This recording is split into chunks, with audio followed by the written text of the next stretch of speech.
বাজার ট্রাফিক পুলিশের জায়গায় ছাত্ররাই কিন্তু সোনাগাজী বাজার আজকে নিয়ন্ত্রণ করছে। তো খুবই দারুণ একটা ভূমিকা রাখছে ছাত্ররা।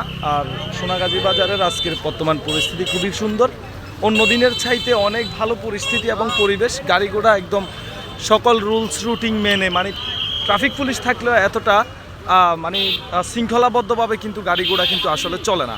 তো আজকে যেরকম একবারে শৃঙ্খলাবদ্ধভাবে এখানে একটা নতুন সাদা রেখা দেওয়া হয়েছে, আপনারা দেখতেই পাচ্ছেন।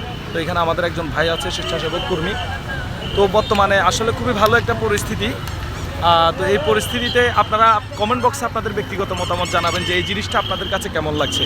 এই যে ট্রাফিক পুলিশের ভূমিকা আমাদের ছাত্র ভাইয়েরা কিন্তু রেখেছে এই সোনাগাজী বাজারে। এটা একটা চত্বর করেছে ওনারা, এখানে একটা ছোট্ট একটা চত্বর বানিয়েছে। এটা আগে থেকে হওয়া উচিত ছিল। যেটা আসলে ট্রাফিক পুলিশ পারেনি, আমাদের প্রশাসন পারেনি, সেটা আমাদের বর্তমান ছাত্র সমাজ কিন্তু করে দেখিয়েছেন। আসলে খুবই সুন্দর লাগছে। আর সোনাগাজী বাজারের পরিবেশটা আজকে অনেক ভালো, এই পয়েন্টটা একদম ক্লিয়ার।